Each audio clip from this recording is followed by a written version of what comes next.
I'd like to introduce our amazing keynote speaker.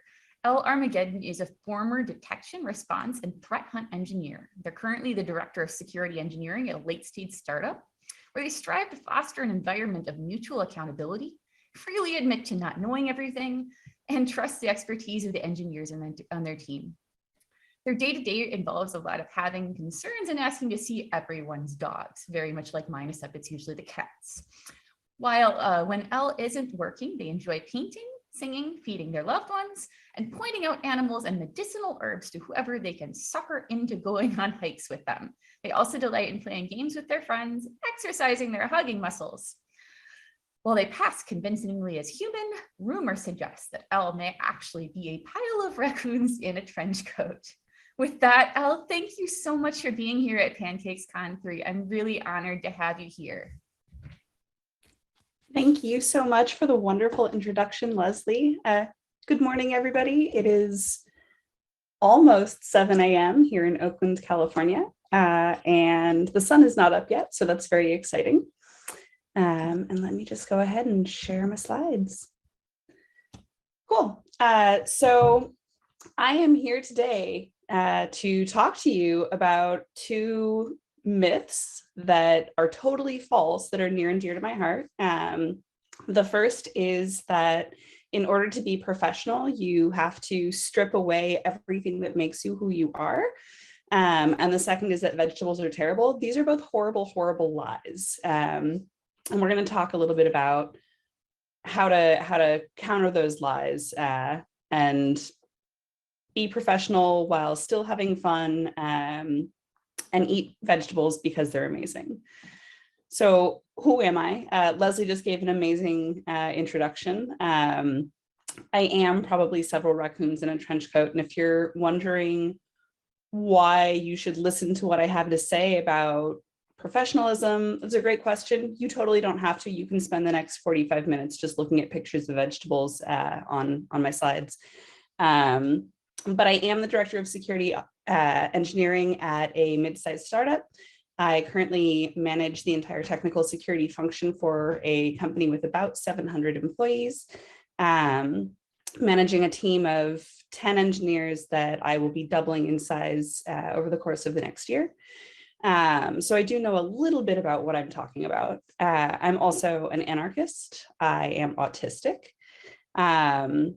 I'm a fresh produce enthusiast, and one of my biggest fears is public speaking. So one of the reasons to listen to what I have to say is because it's important enough that I'm here facing my fears to share my thoughts with you all. So before we get noted, I just want to touch on a brief note about power. The more structural power you hold, the greater your obligation to empower those with less. And there are a bunch of ways to do this, including straight up divesting yourself of that power and giving it over to people who do have less power over their own circumstances. Another reason, or another way that you can do that, is through fostering an environment that has different social expectations than those that are presented as the cultural norm. Or you can do both, which is probably the best way to proceed. So let's talk a little bit about what professionalism has historically meant. Professionalism has been used as a weapon to punish people who don't conform to a racist, classist, sexist, ableist societal norm, and reward those who do. And what that means is that it upholds existing oppressive power dynamics.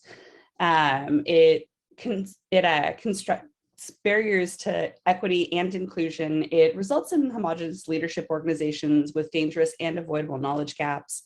And it just reinforces the status quo, which is a racist, sexist, homophobic, ableist society. So what can we do about it? There are a whole bunch of myths about what is and isn't professional, but it's definitely time to retire. People get told that they have to dress a certain way in order to be taken seriously. I know that when I was starting my career, I was told that if I didn't stop dressing so femme that no one would ever take me seriously. My response was to dress more femme and never let my coworkers see me in, flat shoes or without lipstick. And it hasn't really hampered my ability to be taken seriously. Another myth it's time to retire is that only certain hairstyles are appropriate for professional settings. This is racist. This is just straight up racism. When you set a norm that only certain hairstyles are acceptable in a professional environment, what you're actually doing is policing the way that people of color are able to express themselves and reflect the cultures that they come from, and punish their career advancement for being who they are. It's not acceptable. It never was acceptable, and it absolutely needs to stop today. You're not allowed to have visible tattoos or piercings in a lot of environments. While piercings can certainly be a safety hazard in some places, it's time to retire the myth that you can't have visible tattoos or you can't have piercings. And sometimes tattoos maybe need to be covered because of the content of them. But the concept of tattoos being this horrible, unprofessional thing is ridiculous. I've got one right here, shows up on my Zoom calls all the time. The use of expletives or slang is unprofessional is another myth. It's fucking bullshit. I'm telling you right now, you can absolutely curse at work. You can't curse at your coworkers. That's unprofessional because it's being a dick, but you can definitely curse in meetings if cursing is the right way to express whatever thought you're trying to share. There are a lot of other myths as well, like you should eat, sleep, live, and breathe your field of expertise. You're allowed to have hobbies. That's a big part of what this whole conference is about. And it turns out that having balanced hobbies and a balanced lifestyle actually leads to a more sustainable work life for you. Additionally, a lot of the things that you learn from your hobbies, you can translate into work skills as well. And it makes it a lot easier to connect with people outside of your immediate field if you have something other than your immediate niche of expertise to talk about. Leave your personal life at home. That's all well and good. And absolutely, you should have some boundaries between your personal life and work. But the truth is that things that are happening in our home lives do impact our ability to work, and it's okay to be open about them. If you're having a hard day because things are rough at home, or you're having a hard day because you were holding hands with your girlfriend and someone was a dick about it, you're allowed to tell your teammates about that. The leave your personal life at home myth has historically been used to specifically marginalize people who are not straight. And it's time to bust that myth as well and start bringing our full selves to work. Another myth about professionalism is that some roles are more important than others and management holds all of the power. Not only is this totally not true, but you might be thinking that I'm subtly suggesting that you should unionize, and you'd be wrong. I'm not being subtle. If you are an individual contributor, you hold a massive amount of power and you should absolutely band together with your colleagues and unionize. So what actually is professionalism? It's actually the art of not being a jerk, but for money. Pretty simple, right? And when you're at work, you need to consider three things: yourself, your colleagues, and management. Also, over on the other side of this slide is an amazing pot of lentils. I went ahead and sauteed some diced onions, serrano peppers, and ginger together, and then put them into a crock pot with black lentils and vegetable broth. And when the lentils got to a nice, dal-like consistency, I stirred in some fresh baby spinach and let the ambient heat of the lentils kind of lightly cook the spinach. So it's that perfect, very lightly cooked, still bright green, vibrant color. Brings a lot of really nice vegetal notes. This is an amazing high protein vegan dish. Highly recommend. If you're not so much on the spices, you may want to cut it down on the serrano peppers and use something like a hatch chili instead. All right, so setting yourself up for success, because let's put ourselves first when we're thinking about ourselves, our colleagues, and management. What does this actually mean? It means a whole bunch of different things, but one of the most useful things that you can do is make sure that your unique personality and perspective, which are assets, shine through in the work that you do. When we build diverse teams, we bring a whole bunch of different views into the room. And what that means is that there are more people looking at problems that we might be missing. There are more people spotting vulnerabilities. It's a really beautiful thing. And your own threat model and your own ability to spot risk as a result of your personal threat model and your personal perspective is absolutely a business asset. When people build homogenous teams, what they're actually doing is constructing blind spots and then doing nothing about them. And it's really hard to dig yourself out of having constructed a homogenous team. So it's important to build diverse teams from the ground up with that diversity of perspective as a huge priority. You can also set good boundaries for yourself. This means a whole bunch of different things, including maybe not having work assets on your personal phone, or setting working hours for yourself and not taking meetings outside of those hours. Whatever you need to do in order to make working sustainable for yourself is absolutely a reasonable boundary to set, and you should be supported in doing that.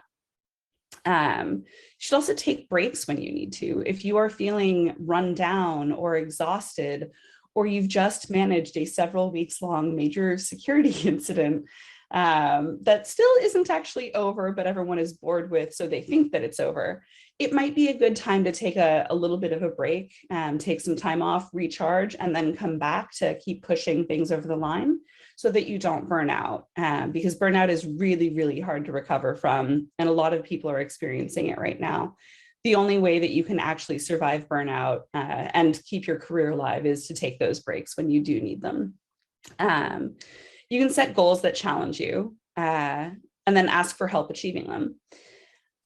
I'm, again, speaking to you today despite my absolute fear of public speaking, because it's a goal that I have to not be afraid anymore.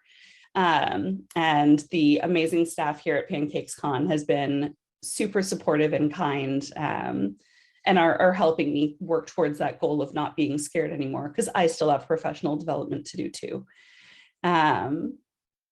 You can do things that scare you until they aren't scary anymore, right? You can know your worth and not let anybody talk you out of it. This comes in really handy both when you're negotiating salary at a new role or advocating for a promotion for yourself. But it also is really important to keep in mind when you're being asked to do something that isn't appropriate, or seeing your work minimized, or seeing other people getting credit for your work. There are a whole bunch of ways where knowing your own worth and then feeling empowered to speak up because you know what you're worth plays out in the workplace. And it's important to never lose sight of it. Admit when you don't know something so that you don't lose opportunities to grow and learn. It's okay to not know things. I don't know things all of the time. I ask questions. Sometimes they're stupid questions. But it's more important to admit that you don't know something and then go and learn than it is to pretend that you know everything. Because if you pretend that you know everything and then proceed accordingly, you're gonna fuck it up. People are so much more likely to be willing to answer stupid questions and help you learn things if you haven't already created a mess that they have to go clean up. And also surround yourself with people who want to see you succeed badly enough to tell you when you are fucking up. And if we look over to the other side of this slide here, we have a lovely leafless salad. This is nice slices of golden beet, blood orange, red beet, and pink grapefruit with salted pistachio crumbles, or salted pistachios and goat cheese crumble, and then it's lightly dressed with a balsamic reduction. Highly recommend. These are all amazing winter produce that are available right now in most places. It's a delicious salad year round. You just want to roast those beets nicely so that they're kind of silky and soft instead of being super crunchy. Brings out the sweetness of flavor, which is balanced by a nice earthiness. And then you've got some bright tart notes from the citrus. Really a beautiful salad. Can't recommend enough. This is one of my favorites. So following your moral compass is also really important to being a professional and prioritizing yourself. And what that means is that you don't actually have to know what you're doing all the time, but you do have to know what you won't be doing. You have to know where your own lines are and feel empowered to not cross them. So what does that mean in practice? It means being consistent, being authentic. It means not making commitments that you can't deliver on, whether it's because you're overworked already and just don't have any more capacity to take on work, or because you're being asked to do something that you don't feel you can ethically execute on. Don't make commitments that you can't follow up on. Own your mistakes. Admit when you've messed up, ideally as soon as you know that you've messed up. So that instead of trying to fix it yourself and making a problem worse, you can get colleagues to help and learn from the opportunity again, instead of making it a big enough mess that other people have to actually clean it up for you. You can be accountable to yourself and others, and it's really important to be accountable to yourself and to admit your own faults and to accept them and figure out how you're going to improve on them so that you can continue to live with yourself. The most important thing that you have to be able to do at the end of any day is still look at yourself in the mirror and be proud of the decisions that you've made. And if you can't be proud of the decisions that you have made, then it's time to take a step back and ask what other decisions you could have made and what you would do differently next time, and then really commit to it. Accountability isn't being infallible, it's committing to the actual growth after you've made mistakes. The last thing that you can do to follow your moral compass and be a professional is say no to things flat out that are in conflict with your principles. For a lot of people, this means a lot of different things, and I'm not here to define where your moral compass points, but I can tell you a few things that I have said no to. I won't work for ICE. I will not work for an organization that is maintaining concentration camps at the borders of our countries. I won't do it. This means I also wouldn't work for DHS because ICE is a sub-organization of DHS. I wouldn't work for a company that is knowingly and willfully disseminating disinformation about politics or pandemic safety or vaccines, regardless of how well that policy drives engagement. And I also won't work to build tech for law enforcement agencies. These are some of my personal things that I refuse to do. You have your own lines that you can set and refuse to cross. And as I mentioned a few slides back, you do hold a massive amount of power. And you have the ability to withhold your skills and your expertise and not do things that are in conflict with who you are as a person. One of the most common arguments to this is that if you don't do it, someone else will. And you know what? That might be true, but it doesn't have to be your problem. If somebody else will do it, fine, that's on them. But you don't have to participate in things that are morally reprehensible to you. And over on the other side of the slide, we have a lovely vegan butternut squash bisque. I like to go ahead and roast the butternut squash before combining it with vegetable stock and some roasted shallots, and then taking the immersion blender to it. And if you're wondering kind of what's going on with that topping there, I like to use a lemon-infused olive oil to kind of bring some brightness to the flavor. And those are some toasted pumpkin seeds because lightly salted pepitas provide a nice crunch. The saltiness is fantastic, and also they're really great fats and proteins. So what does it mean to be a team player? Make sure that everyone is included. This can mean everything from not using language that is inherently exclusive to people in your organization.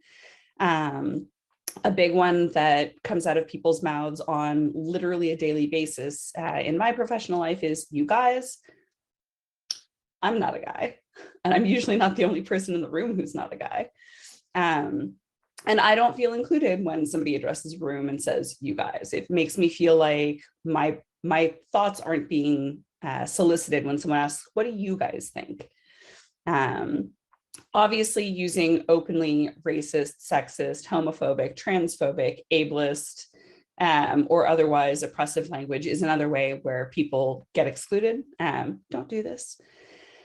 And sometimes you might fuck it up and you might say something accidentally that's exclusive. And the best way to deal with that is to take any pushback as a compliment and a vote of confidence that you are able to do better. And to say, I'm sorry, correct yourself, and then proceed. This makes it so that not only are you correcting your own actions and being accountable for your mistake, but you're not putting whoever is correcting you in a place of having to tell you that it's okay that you use language that's exclusive to them. You can also find a middle ground between independence and asking for help.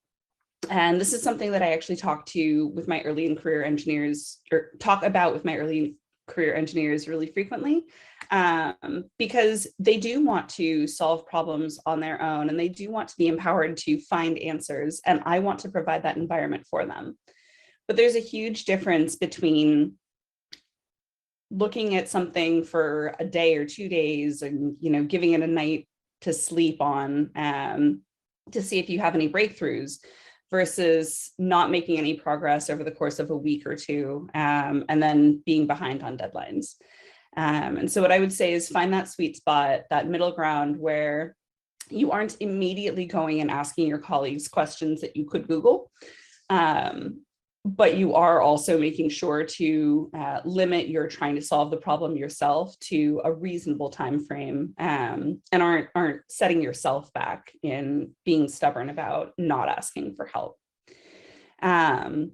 Respect your peers' time. This can mean everything from being cognizant of time zones in this, mostly remote world that we live in, and not scheduling meetings over your coworkers' lunch hours or outside of their working hours, to just staying on track in meetings, and not letting deviations from meetings make the meeting itself useless to everyone involved. Document what you learn so that others can benefit from it too. It's really good and exciting for our workplaces to be a place where we can learn and grow, but it doesn't serve anybody if every single person who comes into that workplace has to learn the same lesson independently over and over and over again. So when you do take the time to learn something new, excuse me, write it down, put it somewhere with a reasonable name so that it's easily findable, and give your colleagues the benefit of the learning that you have gone and done.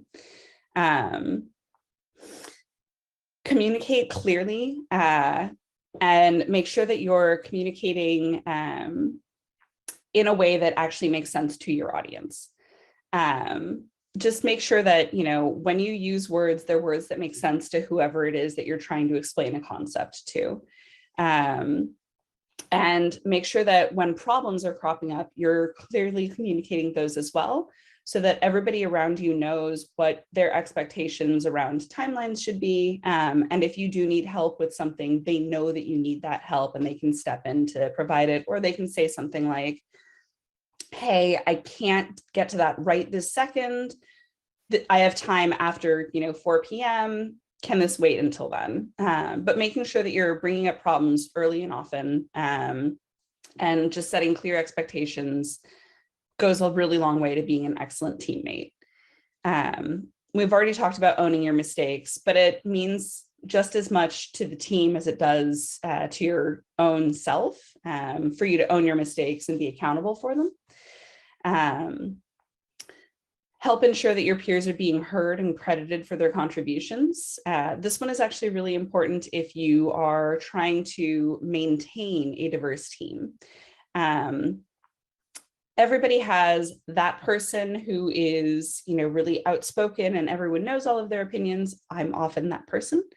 Every team also has someone who is maybe a little shy and hesitant to speak up.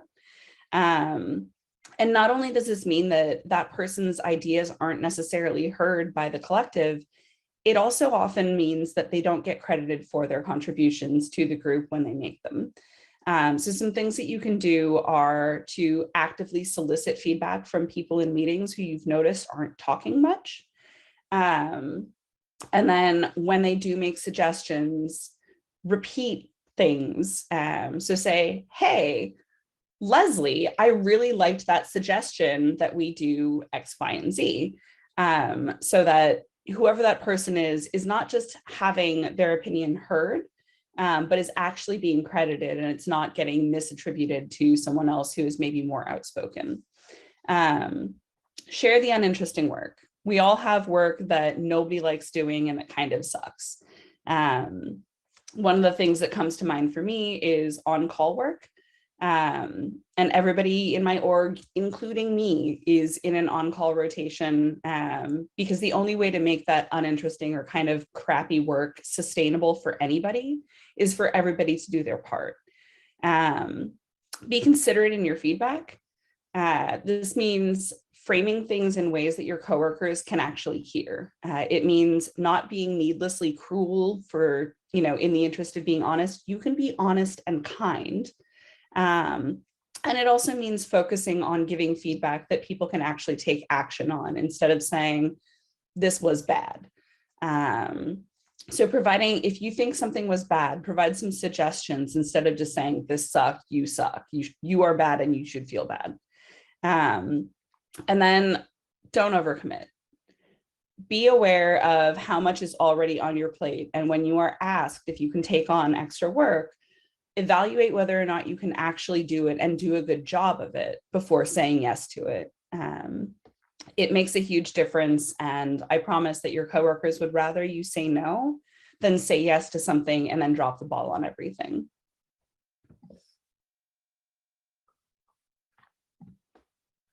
Sorry, I forgot to describe my salad.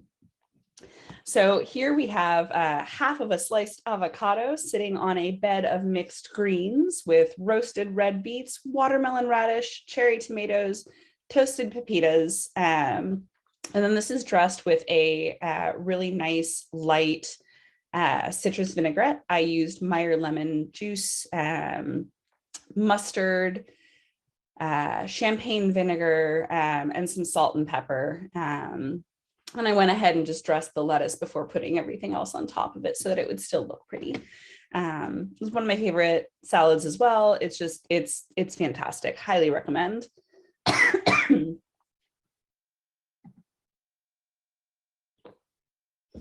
So how can you be a great peer to people outside of your team? Because colleagues aren't just the people that you work with every single day. They're the people who make the company that you work for function. Everybody that you work with is your colleague. Every single person, regardless of their role, regardless of their title, they are a colleague. And you should treat all of them with equal respect. You have an obligation to treat some of them with more respect than others, and it's probably not in the direction that you think.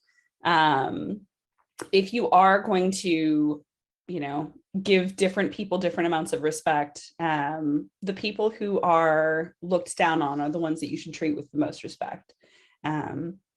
It's not a secret that in tech, there is an implicit and sometimes explicit hierarchy between people who work in engineering and everybody else. You don't have a job without the people who don't work in engineering.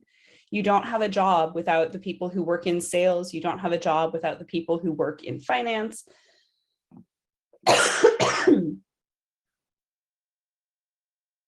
their work is every bit as important as yours. And so if you are going to treat people with unequal amounts of respect, be sure to prioritize treating the people who are doing less glamorous work with more respect. Managers get plenty of respect. You don't have to worry about them nearly as much. So how to be a great peer. Know what your organization is trying to accomplish, and then how you fit into it. Build meaningful relationships outside of your team. So in order to understand what your company is trying to accomplish, which, let's be real, we live in a capitalist society. What your company is trying to accomplish is making more money and getting bigger. But understanding how you fit into that plan, and then what your coworkers are also doing to achieve that is really, really useful. Learn how your colleagues work and what they're trying to accomplish. And consider the impact that your work has on other people. This is actually really, really useful, and I think it gets overlooked a ton. You can't design effective security controls if you don't know what your colleagues are doing. You can't design effective security controls if you don't know how they work, what they're trying to accomplish, or what deliverables they need to provide at the end of the day. If you want to implement security controls that people will actually work with, you have to understand what they're doing. You have to talk to your peers. I can't overstate this enough. You have to talk to your peers. Communicate in ways that make sense to your audience. You and I could probably have an amazing conversation about Log4j and the implications of it.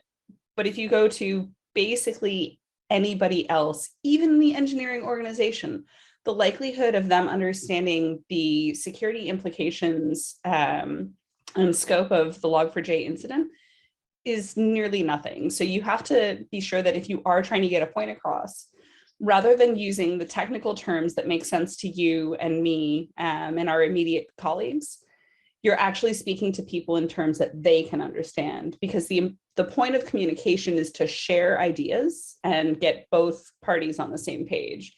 It's not to sound super smart. So the more simple your communications are, the better they're going to land, the more effective they'll be.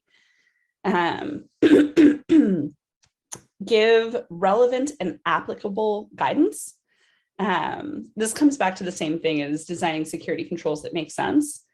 Don't tell your coworkers in sales not to open emails and click links. That's their job. That's their entire job. Their job is opening emails and clicking links. So instead of telling them, don't open things and don't click links, have conversations with your peers about how to spot sketchy emails and what to do if they do open one and click links. Because people are going to mess up. They are going to make mistakes. And the point isn't to go, well, I told you so. I told you not to open emails and click links. The point is to have clear and open lines of communication with people so that when they do make a mistake, they know they can come to you for help fixing it. Build guardrails, not roadblocks. As we are designing security controls, we want to make sure that instead of preventing our peers from doing their jobs, we're facilitating them doing their jobs in the most secure way possible. And then remember that everyone has something to teach and something to learn. Every single person on this planet knows something that you don't, and you know something that they don't. So rather than having this like weird, oh, but I work in security and nobody knows or cares attitude, develop an attitude of intellectual curiosity. Get to know your coworkers, find out what they know, and tell them what you know. Share instead of, writing people off because they don't know things. So this salad here, we've got mixed cherry tomatoes with slices of cucumber, purple daikon radish, on a crumble of feta cheese on mixed greens. This is just really lightly dressed with a drizzle of nice olive oil and really nice balsamic vinegar.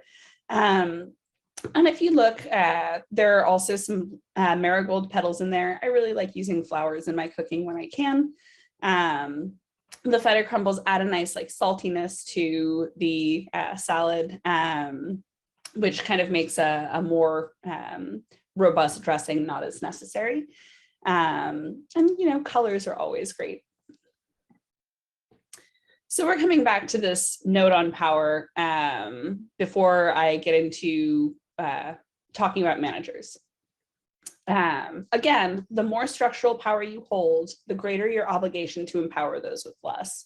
So I'm not going to sit here and tell you how to treat your managers with respect. I'm going to tell you how your managers should be treating you, and what you should expect from a good manager.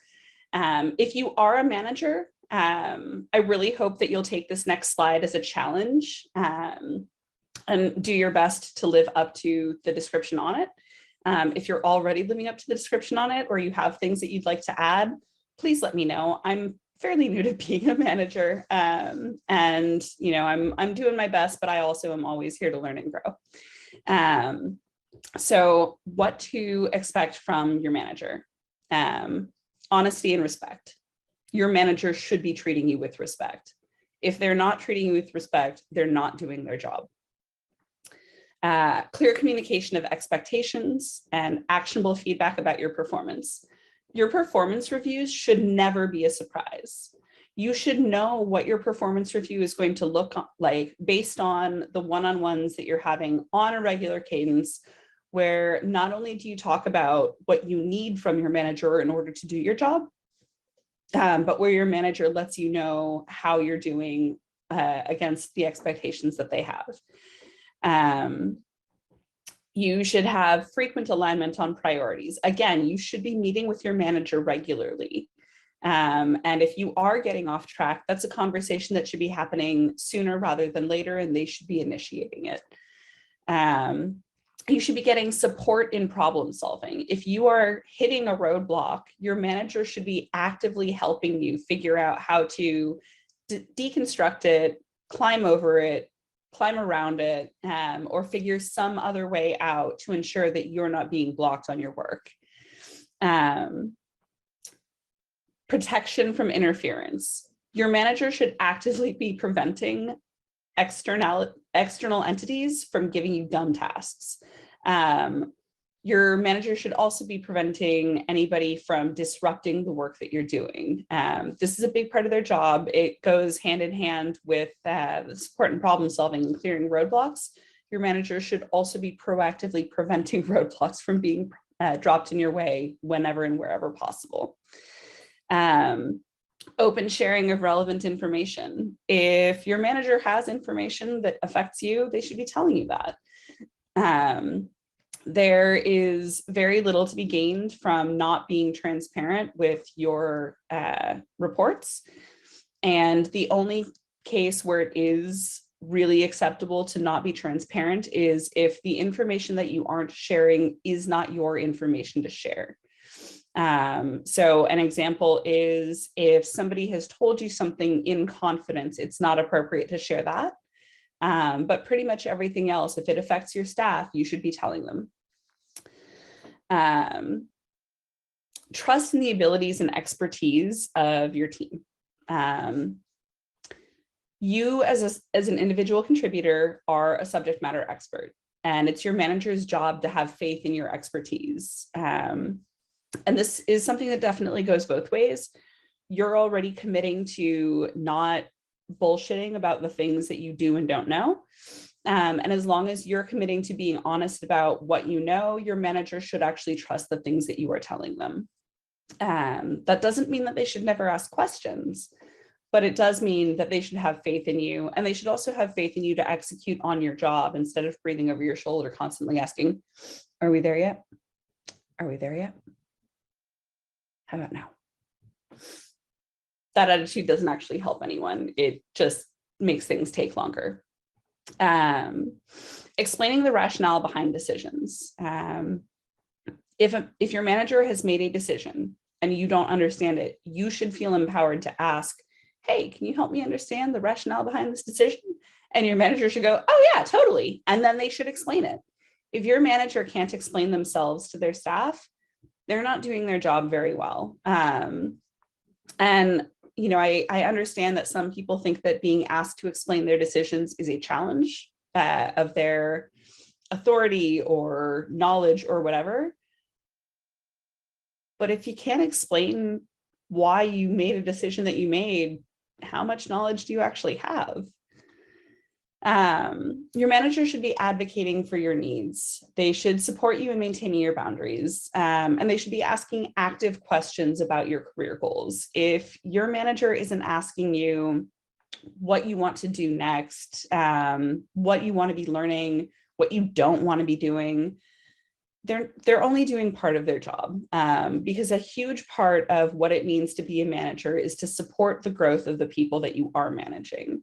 They won't always work for you personally.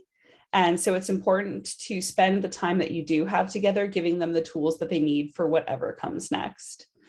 Managers should be giving you opportunities for growth, and they should also be constructing a safe environment for you to fail and learn in. And what that means is that your managers should be challenging you, but they shouldn't be giving you high stakes things that you don't know how to do and then not supporting you in delivering on them.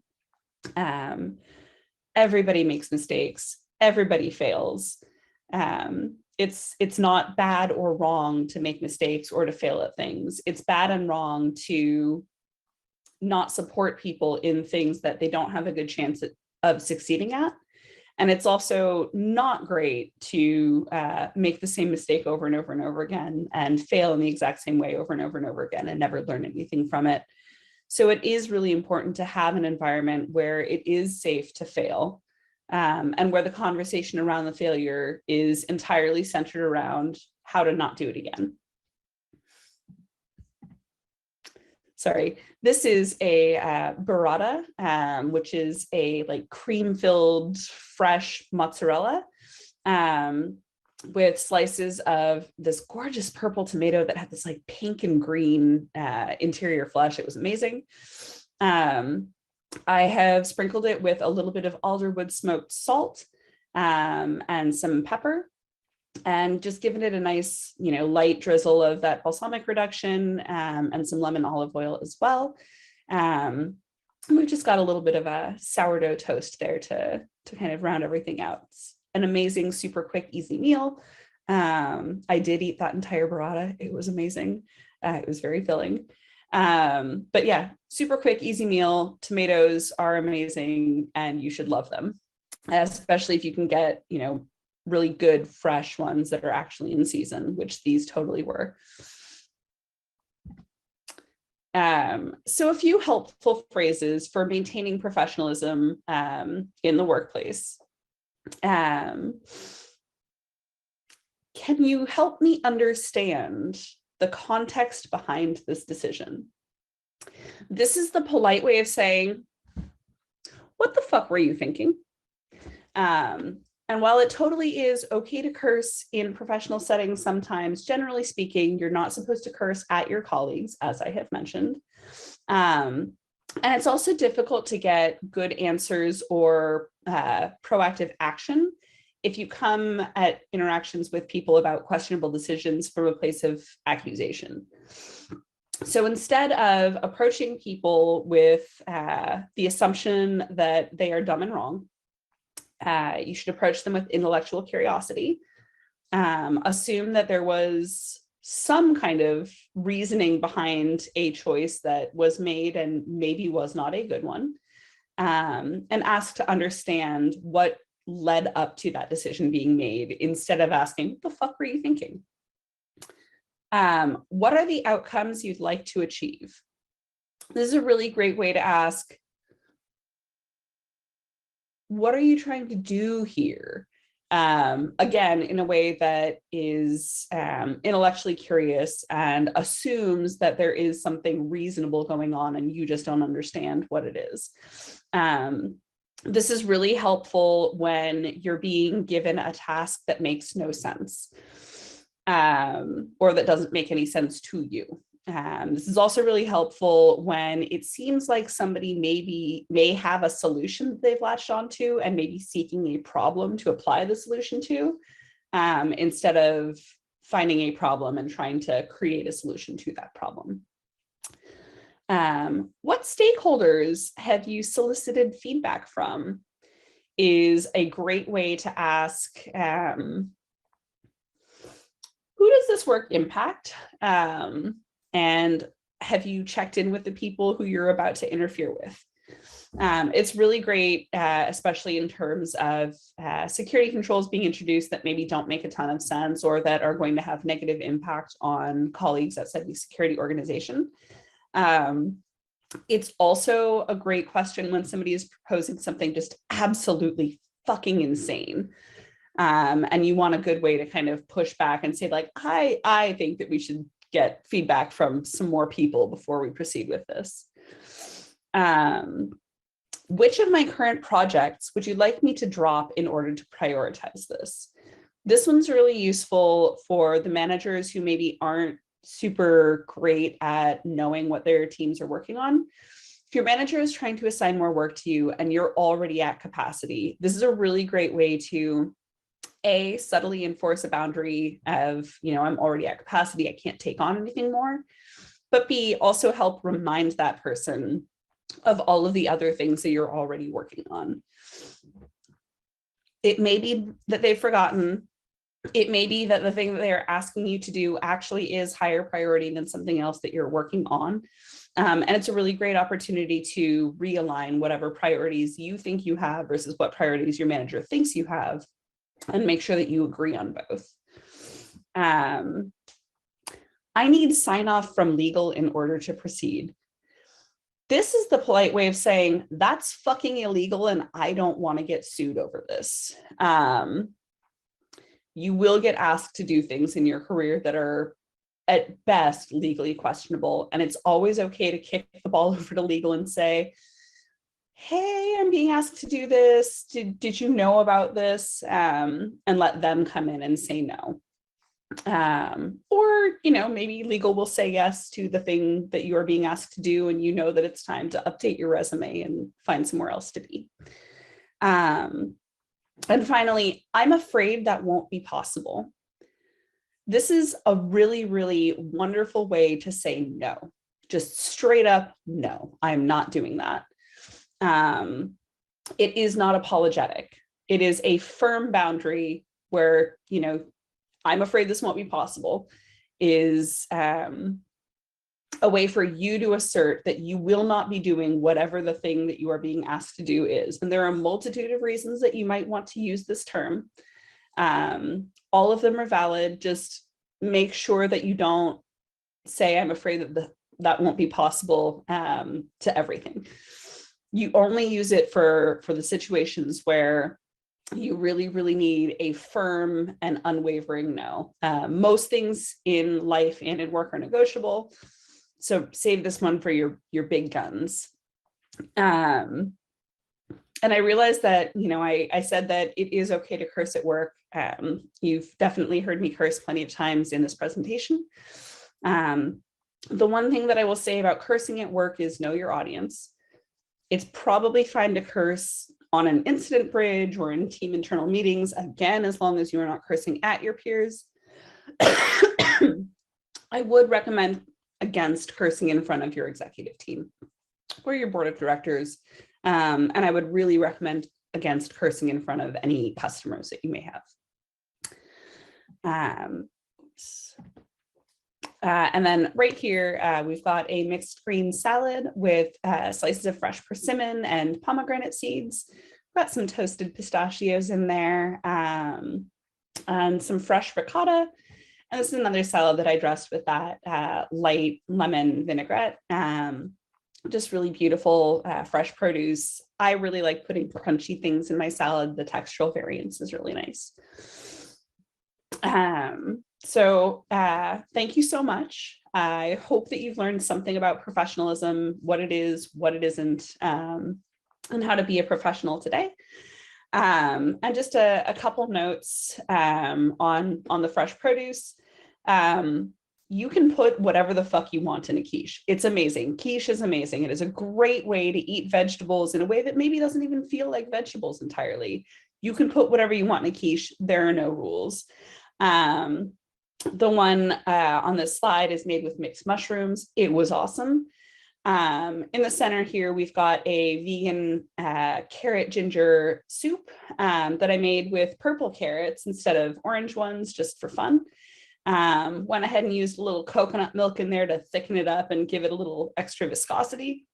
And then over on the other side there, we've got another salad with half an avocado in it, because getting those fats and proteins in your salads is really, really good and important.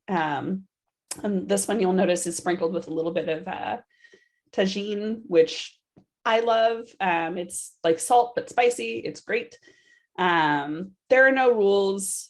Just try not to hurt anybody and be good to yourself, both at work and in the produce aisle. Thank you so much, everybody.